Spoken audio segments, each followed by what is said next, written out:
It's difficult to turn an awkward and outdated property into a successful and well-designed home. And it's a mistake to think that a small development is an easy way to make money. Your development is going to cost you £50,000, I'm telling you it is right now. It will cost £50,000. So you've got almost no profit in it anyway.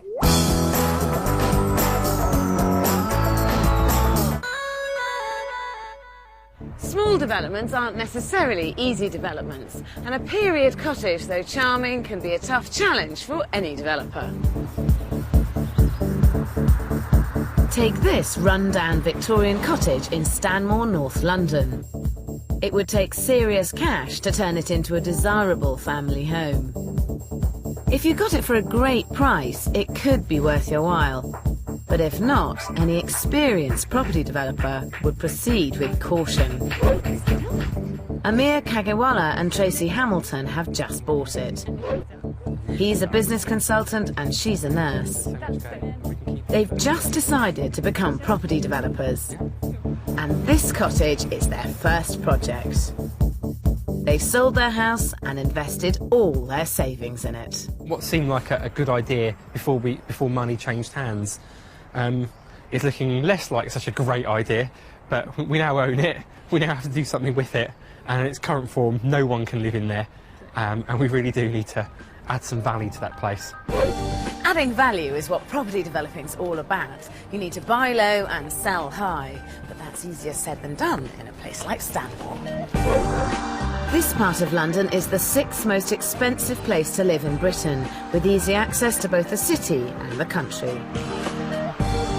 Prices here are already so high that it's a real challenge to buy a property and add enough value to it to make a decent profit. But now Tracy and Amir's life savings depend on them being able to do just that. So how much did you buy the house for? £375,000. And how much is your total budget for the development then? £25,750. And you're very confident about that? We're confident in the fact that we're not going to overrun it too much because we have no further money to overrun with. Right. So, and how much are you planning on selling it for? Realistically, probably £450,000. My only question mark would be, having had a really brief look around the area, that actually the resale figure would be nearer 420, maybe 430 than 450. We have done our research and we do know the area very well. I mean, this actual road is one of the most expensive roads in Stanmore. So if you did sell it at 450, you'd be making nearly £50,000 profit on it. Tracy and Amir bought the house for £375,000. They only have £25,750 to spend on the development. But if they stick to budget and manage to sell for £450,000, they'll make nearly £50,000 profit. That would be a 12.5% return on their investment, which is dangerously low. I'd recommend aiming for a 20% return. That way you should be safe if your costs go up or if there's a downturn in the market and your sale price comes down, which in this case I fear it might. But Tracy and Amir are totally committed. They're renting a house a few doors down so they can spend as much time as possible on site. How long are you planning on living next door and popping here? Our tenancy runs out on the other property in mid-May. And we can't afford to pay the mortgage on this place and pay the rent on that place. That's 7 weeks. To make it livable, yes. Because you're planning on doing a massive amount of the work yourself, aren't you? Yeah. Which you don't have, if I'm being totally honest, any experience at all. We've done enough IKEA items to put things together when we need to. So you made an IKEA table and now you're going to refurbish a house? Not quite. No. We've done IKEA When you put chairs. it like that. That's quite a good point though. Yeah, that is a good point. Joking aside, this schedule is very tight. The plan is to break the back of the project in 7 weeks and then move in and finish it off in another month and a half. Amir and Tracy want to do most of the work themselves, but they already have full-time jobs and absolutely no DIY experience. Their whole budget, and therefore their profit margin, depends on them sticking to this schedule. But I think it's over-ambitious. To make matters worse, they've taken on a very difficult property. The house was originally built as 2 cottages, which are now knocked into one, and like many conversions, the layout is less than satisfactory. This house is L-shaped with 3 small bedrooms upstairs along the front of the house and a bathroom to the rear. Downstairs is much less straightforward, with a kitchen at one end of the house, a dining room at the other, and a large freestanding fireplace awkwardly situated right in the middle of the one and only reception room. Tracy and Amir plan to keep the downstairs layout almost exactly as it is, and that includes keeping the enormous fireplace. So the fireplace, you definitely want to keep it? Yes, we're going to take out the first layer of bricks. Right. That will reveal the original fireplace behind it. And you're also planning on knocking this right through and have an opening here? Yeah. So that you can see all the way through to the other side. So 1 fireplace, 2 sides, and it's going to look great. I have to say, I personally, though you'll think I'm a terrible heathen for saying this, I personally don't think that this fireplace adds anything to this cottage. And it would be better in terms of the space to take the fireplace out. Well, we have a vision for a fireplace that's, as soon as you open the door, it would people will see the warmth. And so, do we spend loads of money taking out a chimney when we think we can turn this into something that's really nice? It is going to be thousands, but I would be surprised if you couldn't do it for around sort of £5,000. But I think it's £5,000 well spent. The problem is, if they don't get rid of this enormous fireplace, the layout will suffer. The area between the fireplace and the front door is dead space. Removing it and putting a new fireplace on the end wall would create a flexible, open-plan living room that would seem much bigger. Upstairs, taking out the chimney breast would also create more space. But Tracy and Amir aren't really focusing on space. They want to make the master bedroom even smaller by adding an ensuite. I don't think they have the room, and they certainly don't have the money. There's no question that an ensuite's a good thing if you can get one in, but it's just a question of what you gain to what you lose. And I don't think this room's big enough to chop that piece out and still make it a really good-sized master bedroom. And it is just across the corridor from a really lovely big bathroom. We think that would be quite a useful extra that the master bedroom could do with. A little bit of knowledge is a dangerous thing. Tracy and Amir have researched the fact that en-suites add value. What they don't realise is that if they make the master bedroom too small, it could stop the house from selling. Tracy and Amir shouldn't mess around with the upstairs of this house. It's the downstairs that will make or break the asking price. And I think they're missing the property's biggest selling point. The courtyard garden that runs the length of the back is the kind of space that could work well as an extra living area, which this house could really do with. I just wonder whether the feature in this house is this courtyard. We were thinking of sort of like a patio area here, but then we were thinking grass everywhere else. We just thought people, especially if they've got a young child, would want grass. I don't think it's big enough for grass, because you'll end up with a muddy patch. So it keeps as a courtyard, not with these paving stones and not with this fountain, but you can make something really spectacular in a space. I think it could be, this could be the reason people buy this house. If you've got a garden, flaunt it. Especially if you have one that you can see from almost every room in the house. Investing in outside space can be one of the most cost-effective ways of adding value to your development. And cost-effective spending is vital on this development. Amir and Tracy have already spent £14,250 on fees, leaving just £11,500 for the whole renovation. Of that, they've got £500 to do the garden, £2,000 to put in a new kitchen, £2,500 for the new bathrooms, £3,000 to replace the windows, £2,500 for all the decoration, and £1,000 on heating and electrics. That brings them to their total of £25,750. Once Tracy and Amir have exhausted their budget, they have absolutely no more savings to fall back on.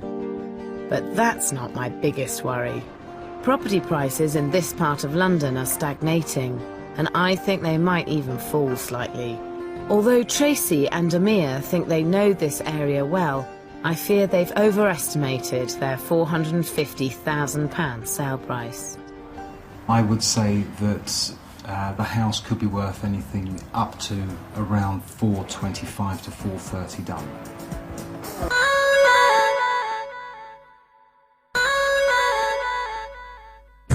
Property prices have peaked in many parts of London, and the future is anyone's guess. So it's a nerve-wracking time to be taking on your first development. Amir Kagawala and Tracy Hamilton are hoping that this Victorian cottage in Stanmore, North London, will be the first of many lucrative projects. There will be a light at the end of the tunnel, I'm sure.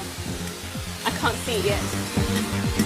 Tracy and Amir are investing £400,000 in this house, and they're banking on making £50,000 profit.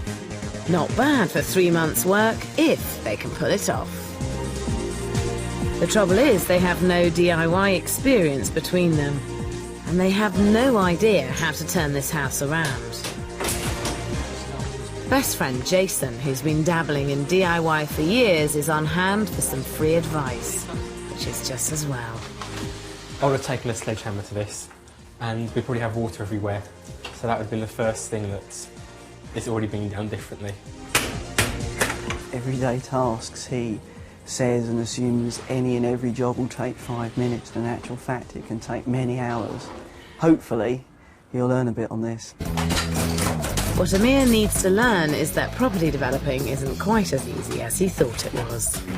So when you're taking out things like nails from the rafters in the ceiling, when you're peeling wallpaper, it actually doesn't look like you've done anything. It's a lot of man hours that goes into something that you can't really notice much has changed. And that really. is painful. And how are you supposed to feel? Depressed seems to be the only emotion that comes to mind here.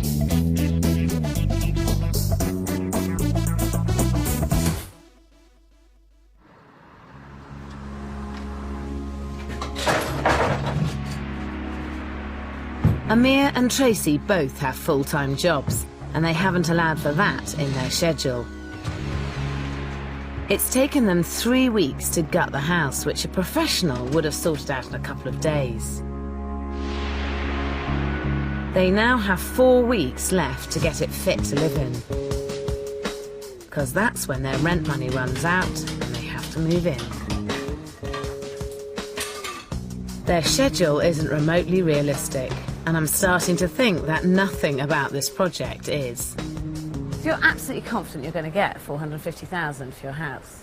Well, we've researched the area quite extensively, and we spent a lot of time doing that. Also, I've lived in the area for, over the course of my life, about 20 years, so I've had a good feel of that as well. I'm going to show you this property here, because I want you to have a look at it and see how much you think this would be worth. Okay. This property is just a couple of streets away from Tracy and Amir's detached cottage, and although it's a semi, it has a lot more to offer. Unlike their development, it has off-street parking and a large, mature garden. Inside, there are also 3 bedrooms upstairs and 2 good-sized reception rooms downstairs. It's got a really big kitchen breakfast room in here. So there's a lot of house. How much do you think it's worth? I think it's worth about $460. I think it can go for quite easily. It's actually under offer at the moment at $450, which is the same amount as you're hoping to get for your house. This, to me, flags up the fact there is a possibility you won't get what you're trying to achieve. We think we're going to do a really good job on this place, and someone's going to fall in love with it and want to pay that little bit more for something that's totally perfect. Amir doesn't really seem to be listening. You can't budget for a development on the basis that someone out there will fall in love with it and pay above the odds. You have to keep up with the market. We've just had a couple of interest rate hikes recently, which is slowing the market, and really in lots of areas of the country it's reached its pinnacle point, and we have to face the fact that it is a slower market. It's a buyer's market, it's not a seller's market, and in a buyer's market you can't afford to put your house on for more than it's going to sell for, because it'll just sit there. And that's why I think it's even more important that we make sure we do a really good job of the house and we don't necessarily skimp on really major areas like the bathroom and the kitchen and the flooring, things that people see as soon as they open the door. Somehow you have to have a balancing act with making a really great product that's a really good quality product, but not spending any money that you don't need to spend, and somehow reining back on the spending, because I think if you get remotely out of control with it, you're going to be in trouble. I'm really worried for Amir and Tracy. The worst thing you can possibly do is delude yourself that a property is worth more than it is. It's now 4 weeks in, and I've advised them to get a second opinion. I would say that the house could be worth anything up to around 425 to 430 done as a finished article. But still, Amir and Tracy won't face facts. I think agents will probably come in with a slightly better quote than that once they've seen the finished article. I think it'll be the sort of property that somebody will walk in and say, I want it. I really want to buy that, and they'll be prepared to pay. The key to developing is realistic pricing. Make sure your budget for the development is based on reality, not fantasy. Just because a house needs renovating doesn't mean it's a bargain. In fact, unwitting developers are often prepared to pay so much that many rundown properties have become very overpriced. Get quotes for the work. Your budget needs to be based on what the property will actually cost to develop, not how much you happen to have in your bank account. When you're assessing your target sale price, don't bank on property prices rising. They might not. And remember, the national average sale price is just 94% of the asking price. So don't take any notice of what similar properties are on the market for. You need to know what they sell for.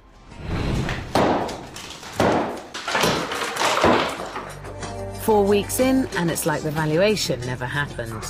Amir and Jason have turned their attention to the fireplace.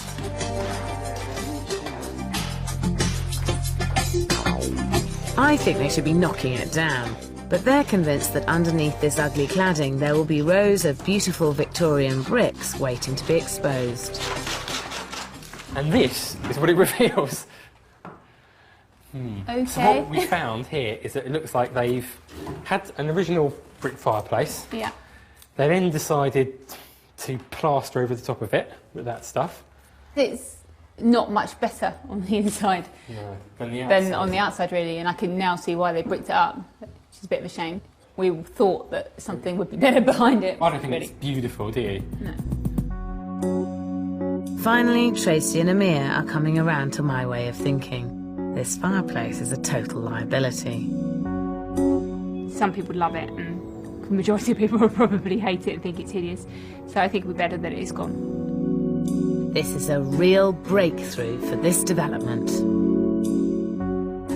Oh, so you've chipped some off? We have. It's actually coming down. The whole fireplace is coming down? The whole fireplace is coming Hooray! Excellent! down. Very soon. That's brilliant, because it's going to make such an enormous difference to this room, having this great lump of masonry taken out of the middle. And to be honest, it's hideous, so they're in a win-win situation. And what sort of figure did it come in at? 2,500. Gosh, that's good. I think you've got a really good deal there, so I'd bite his hand off and get him to take it out quickly. And they do. The next day, with the chimney stack supported, Amir gets to demolish the 4,000 brick monstrosity.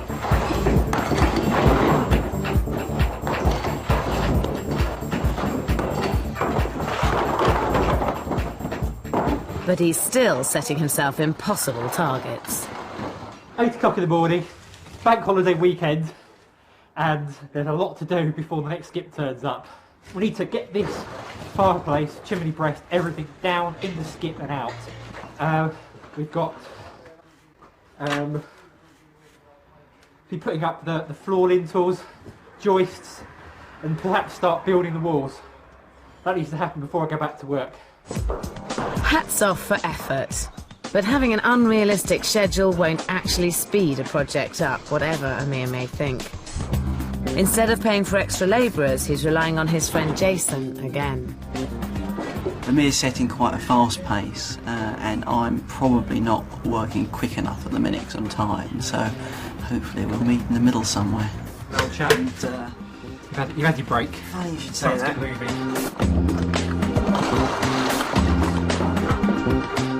He's that kind of guy.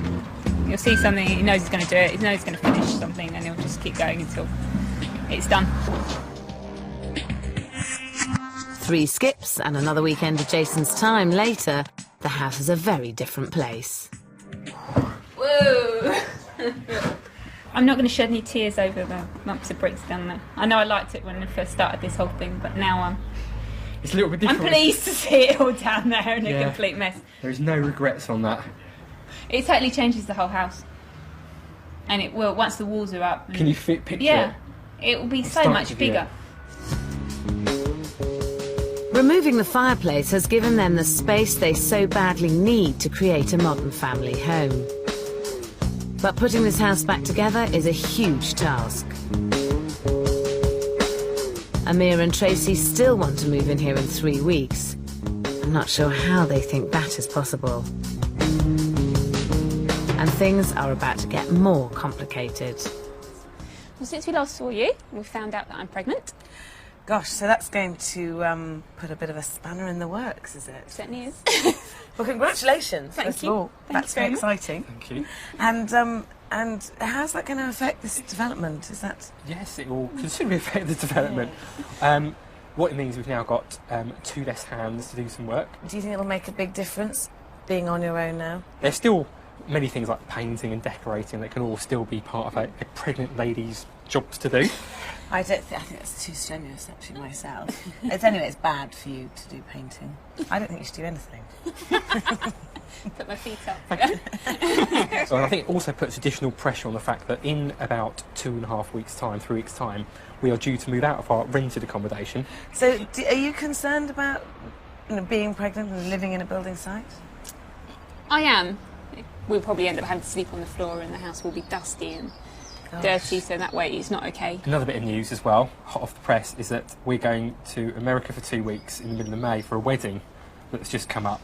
You're mad. So you're meant to move out of your house in 2.5 weeks, Yep. go to America in 3 weeks, come Yep. back To a 2 house that's livable. weeks after, and That's livable in terms of a bathroom, maybe a microwave and a fridge, and at least 1 bedroom. From the very beginning, Amir and Tracy have had over-ambitious plans for the budget and for the schedule. But now this project is completely out of control and they need to face facts.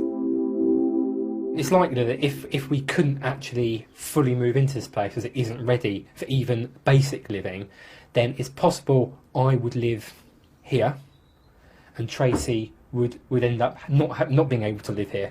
To be apart for potentially a few weeks. It's far from ideal, isn't it? Yeah, far from ideal for us. It's not something we're used to, being I- sort of apart from each other, and I'm finding it very difficult, and even more difficult now I'm pregnant. At this point in time, I'm worried. I'm not surprised. Amir and Tracy have invested their life savings in this project, and now they have a baby to think about. They need to accept they can't do all this work themselves, but with such an inadequate budget, they haven't got the money to pay for professionals. Desperate times call for desperate measures. We've decided to get an additional drawdown loan from our mortgage provider, and we're going to borrow an extra £30,000 to do this. That means we really do need to get £450,000 plus for our property. I can't believe Amir is now increasing an already unrealistic sale price. Just because he's spending more doesn't mean he can simply up his asking price. The first thing Tracy and Amir do with their money is take on a professional project manager. They're hoping this will get the development back on track, and free them up to go on holiday. But on day one, he does a professional assessment of the job, and it's not good news. Now that we've seen the wiring in the house, we've come to the decision that the house effectively needs to be completely rewired. And to do that, we need to have access to all the floors, to all the ceilings. So we can't do the construction work that we plan to do this weekend and next weekend. I mean, the worst case scenario is we come back from holiday and then obviously things haven't moved on as much as we would have liked, in which case the house won't really be livable, will it? There's no reason why we can't continue and in fact finish work on the bathroom over the next 3 weeks, so that you have a usable bathroom and a usable bedroom by the time you come back.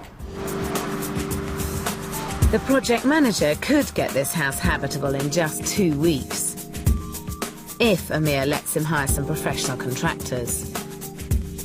But it's not that simple. Amir is still insisting he can do a lot of the labouring himself. It's slightly unusual. It's partly the client's preference, partly the client's budget restraints which force us to do that. It can be done, but it's going to require a lot of sitting down in next week, and the key is the planning. Unfortunately, planning isn't Amir's strong point. He intended to put in the floor and stud walls with Jason, but now there's no time to do that before the trip to America. He's busy packing up their belongings because they have to leave their rented house. They're now homeless, and even Tracy is starting to think that Amir is holding things up. I mean, ideally we'd like to sort of come back and find that the gaping hole has been fixed and that we've got floors and ceilings in that place. Certainly agree with Tracy that a few things could be done. On the other hand, we need to pay for it if other people are doing it. Every time we get someone else to do something, it costs us money.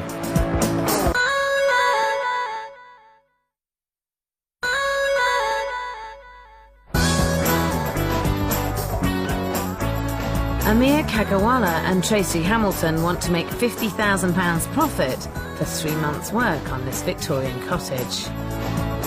The plan was to move in after 7 weeks. It's week 8 and the house is nowhere near habitable. The budget is a distant memory, and Tracy has just found out she's pregnant. As if that wasn't enough, they've gone on the most badly timed holiday in history. They're 5,000 miles away at a wedding in Los Angeles. Back home, they've taken on a professional project manager, but the work is at a standstill. Amir won't let him bring in subcontractors because he wants to do the work himself. But he hasn't got the time or the skills. When he comes back, we're going to have to sit down and have a very serious discussion about what he can realistically contribute to this project. A week later, Amir and Tracy are back, and homeless. They're bunking down with Amir's parents, who only live 10 minutes away from the development. And the very next day, Amir is back on site, trying to help. Knowing your limitations is an invaluable skill when it comes to property developing, and Amir hasn't really got it. You're finding that some of the things you'd hope to do yourself, or that you can do them, are simply taking you a lot longer than perhaps we'd expected, simply because you don't have the experience, you don't know the shortcuts. It's probably most things I'd like to get involved with in one way or the other. And even the plastering, even if there is someone else helping with the plastering, I'll still do a walls. It can be done, you know, there's so many walls to choose from. They can be working in one room, I'm working in another room. It would be very useful to have somebody come in and take the load off your back. It's one of those sort of balances again, where do we have enough slack in the budget to say let's bring people in? Spend £1,000, we'd save 2 weeks. You can almost think of it that way. Yeah. Even though they're not cheap, project managers can be worth their weight in gold, but only if you let them do their job. They will cost you around 10% of your building budget, but they can save you money and time. They can take care of hiring reliable subcontractors and monitoring all of the works. They'll help you set a realistic budget and schedule and make sure you stay on track. I'd recommend you consider one if you're doing a major refurbishment and need a top-end professional finish. Your development is a long way from where you live, or if you simply can't survive without one. Finally, 10 weeks in, Amir has hired enough subcontractors to get the job moving. But just when they start making progress, he and Tracy cause more delays in what could be their worst move of the whole development. We're moving the kitchen. It's Right. probably the biggest, most radical plan. Okay, where are you moving it to? Into the extension area where the double doors are. Okay. It's all change. They want to move the kitchen to the other side of the house to create a larger open-plan kitchen diner. This will be lovely, but it will have a serious knock-on effect on the rest of the downstairs layout. It means the lounge is now opposite the front door, in the most unwelcoming part of the house. And the old kitchen will be turned into an office and utility room, which in a property this size is a luxury you can't afford. It's a shame, because I think it's nice to be able to have the kitchen separately to the only living area that you have in this house. You come in here, you sit down, you have your drinks and you've got your friends round. Then you go to the dining table, you have your dinner, you've got the kitchen. People can sit at the kitchen table, at the dining room table, the formal table, while you're cooking and chopping and doing work. The main part of this house is inside the bay window, and that's the seating area. That's the core. That's the heart of the house. The thing is, where would you have a fireplace in here? Right, what we do at the fireplace, this is the genius of it all. And what we thought is put the fireplace over there. So where that radiator is, in that sort of section. Having a fireplace there is going to be unbelievable in terms of an original feature. It's believable on the end wall, it's not believable on that. This layout is a real disaster, and it could cost them their profit. They will end up making this house look more like an open-plan studio flat, not the family home that they should be creating. And ironically, they're now back where they started, with the fireplace straight opposite the front door. This is the one we really, really like. We want to choose one that 90% of the population will fall in love with when they see it, and we think this will do that perfectly. The fireplace itself is going to be about £1,500, plus the flue will be around 1,000, perhaps even more. And there are other options that will mean that you don't have to have a flue at all. After kitchens and bathrooms, fireplaces are the most important interior design statement a developer makes. But they don't have to blow a huge hole in your budget. Even if you don't have a chimney, you can still have a fire.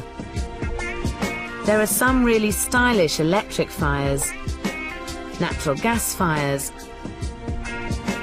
and gel fires. These fireplaces can save you thousands of pounds on installation charges, which is exactly what Tracy and Amir need. These are relatively new in this country, but quite normal in America. And how they work is, there's this drawer which has these cans of gel in the bottom. Then you just light them like this. And it takes a couple of minutes to get the coals red so that it's really heated up. The great advantage with this is that the whole unit is complete. You can just move it anywhere around the room, and there's no flue required. I don't want people to be coming around looking at the property and saying, I like the property, but because they don't understand there's this sort of newish concept. I think the point is you can't afford not to put this in. And to waste an extra £2,000 more than you need to fitting a fireplace is nuts. We have a choice between a real gas fireplace or gel fireplace, and we do have the ability to have the choice. Well, you say you have the ability to have a choice, but your development is going to cost you £50,000. I'm telling you it is right now. It will cost £50,000. So you've got almost no profit in it anyway. So £2,000 saved is a good thing. I know you think it'll cost you 12, but it's not going to. We'll see. It's week 12, and a project where Amir was supposed to be the main labourer is now crawling with professionals, none of whom were budgeted for. But Amir's still determined to learn the tricks of the trade so that next time he can do it all himself. If you've got to be sitting explaining what you're doing to everyone, then it adds time on your day or onto the job. You can try everything. A lot of it's simple, but I mean, it takes years to actually get it to a fine art.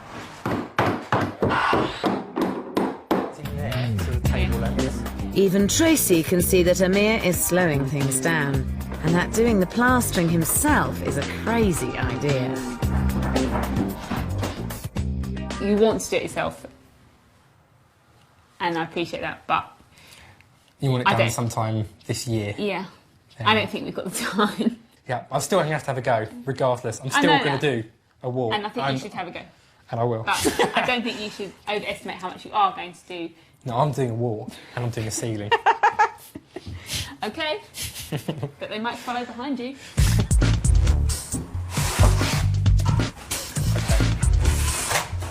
I thought you said this was difficult. I would admit to being obsessive on this, and on many other things in life.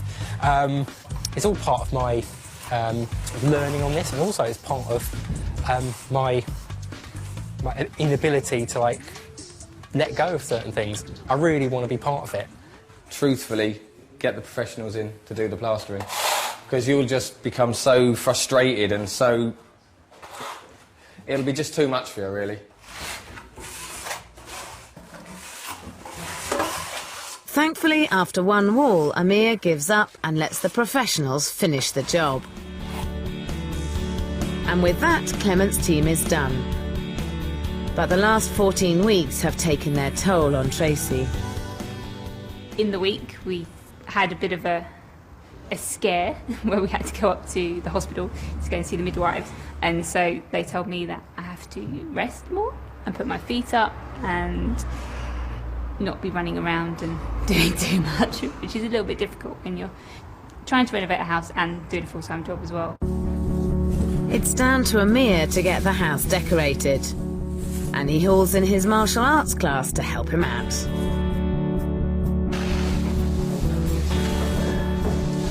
No matter how behind schedule you are with the development, you should never rush the finishing touches.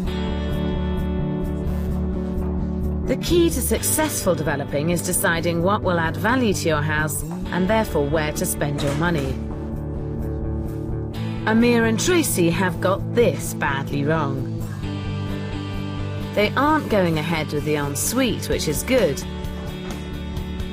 but they've insisted on installing their expensive fireplace, and they haven't increased their garden budget. And they've blown £7,700 on their kitchen.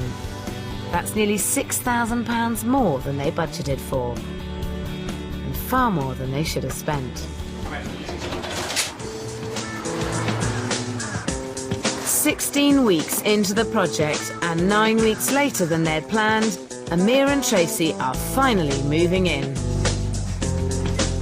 Finally, we're in. It's fantastic, isn't it, that we've moved into this place? It's looking great. We've still got lights hanging from the ceiling. We've still got a few bits to do, but we're going to be spending our first night here tonight.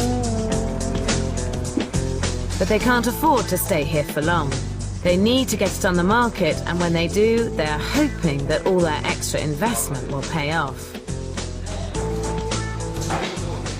As soon as I walk through the door, people are going to see there's some quality here, and that will hopefully give them a great impression for the rest of the house. I hope for his sake, he's right.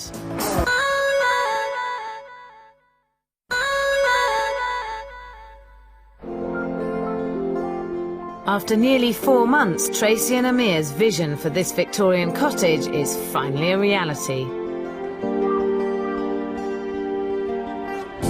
Taking out the fireplace has worked wonders for this house. An awkward ground floor is now an impressive open-plan room, large enough for a dining and living area. The soft light colour schemes and recessed lighting offset the room perfectly, though the new fireplace is an unnecessary extravagance. It's amazing to think that this is where the fireplace was. It certainly was. Yeah. Huge. In fact, it took up about as much room as this sofa did. Yeah. It's just made such a big difference getting rid of it. We've now actually moved in for the last couple of weeks, so we've actually lived it as well as sort of just designed it, and it works.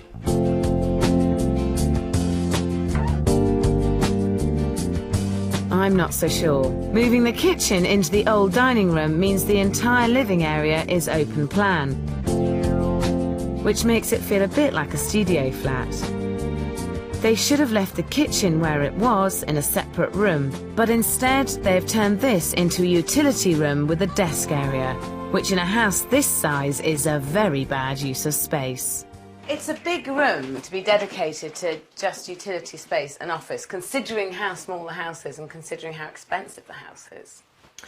Well, I think we've made quite good use of space here. We've got the washing machine here, your ironing board, your hoover, and a desk where you can do some work. I think this will end up as a dumping ground, which there's no doubt in a house this size. It's lovely to have a dumping ground. It's not adding any value, and I think that the house will be worth less. The muted colour schemes continue seamlessly upstairs. The decrepit old bathroom has been transformed into one of the nicest rooms in the house, and the choice of suite is perfect for this development. But the big challenge up here was to make the cramped bedrooms look and feel more spacious. And I'm not sure this has been a total success.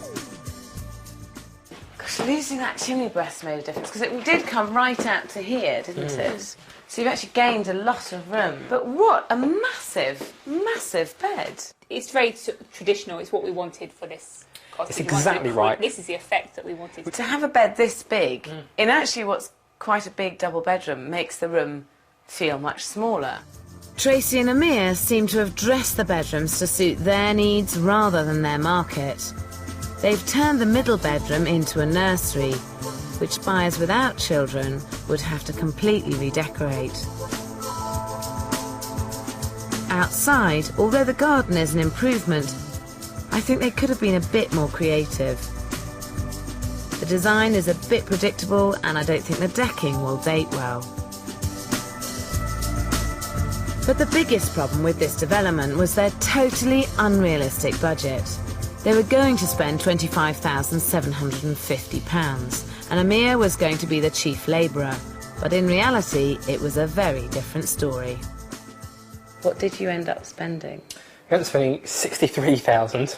How on earth did you spend £63,000? To be frank, I had very little idea, and that became more and more clear as you get to more and more parts of development about how little, I think it'd be fair to say, we knew about how to do a place which needed so much work. The biggest additional costs were down to Amir overestimating the work he could do himself. They had no choice but to bring in a project manager at a cost of £3,000. And having to bring in a team of professional builders to take on the work cost a massive £19,500. Removing the fireplace cost £2,700. Putting in their new one with its expensive flue cost £2,500. Dressing the house cost an extraordinary £7,000, which is totally mad. And even the things they had in the budget all seem to have gone up.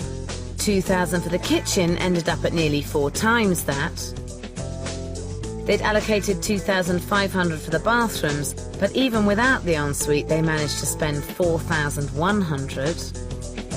And decorating the house soared from £2,500 to £3,600. Restoring the windows went from £3,000 to £3,200, and the garden cost just £650.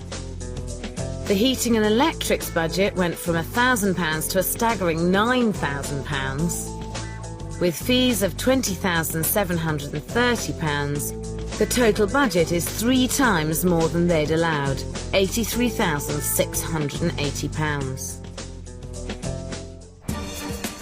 And that means Tracy and Amir need to sell this house for £452,000 just to break even. It's lovely. Fabulous job. Very, very nice.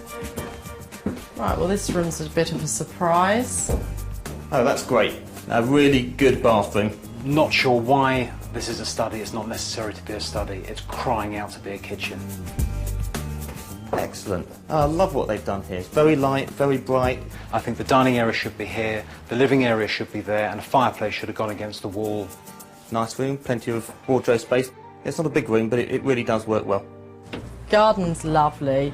I think this actually could be one of the main selling points of the property. I'd suggest an initial marketing figure of around £430,000. I'd suggest that the property goes on the market at £425,000. I would look to put this property on the open market at £440,000. We had 3 estate agents in to value it. They came in at 425, 430 and 440. So if you took the average of those, it's 432. How do you feel about that? That's yeah. We've also done some research on properties on this road in this area, and we think, well, certainly my gut feel we can get more than that. Tracy and Amir bought the property for £375,000 and they spent just under £63,000. With fees, that figure rises to £83,680. So if they sell at £432,000, they'll make a loss of nearly £27,000. That's a massive loss they can't afford. The trouble is their mortgage is so high they can't afford not to sell. They just have to hope that someone will be prepared to pay over the odds. Right, I could easily live here. This is nice. Sweet, very pretty. You know, nice open space, and it's very pleasant on the eye. Wow, it's a big bed. Massive bed. I like the bathroom, it's very spacious, very bright. A little bit disappointed, I think, you know, with the workmanship, just generally. If I did it, I would have the fireplace over there. I think this is a much better room for the kitchen, definitely. I think that the kitchen layout and the living room space is nice, but I probably would want to have a little bit larger accommodation upstairs. None of the viewers put in an offer. But for now, at least, Tracy and Amir have other things on their mind. Baby Rio. 6 weeks later, I'm dying to find out how they're all getting on. Congratulations. Thank you. Oh, so exciting. Oh, look, this is him. So how much are you going to put on the market for? 450,000. And that's even though that was higher than the valuations? Yes. Yeah. Because I think this house is absolutely gorgeous, and someone is going to come and go, I love it and I want it. All you don't want to happen is, in a year's time, think, oh, I wish we'd sold it for 430 because now we can only get 420. Yeah. That's fair. Okay. So will you develop, do you think? I think we've had a good taste for it, and I think we've learned so much from it. So you would do another one yourself? Yes. Baby Rio has a beautiful new home, but it would take a miracle for Tracy and Amir to break even on it. While a rising market is very forgiving of first-time developers' mistakes, the current market isn't. With interest rates rising and house prices levelling off, you have to know what you're doing. I must say I'm surprised that Amir and Tracy are not put off developing for life.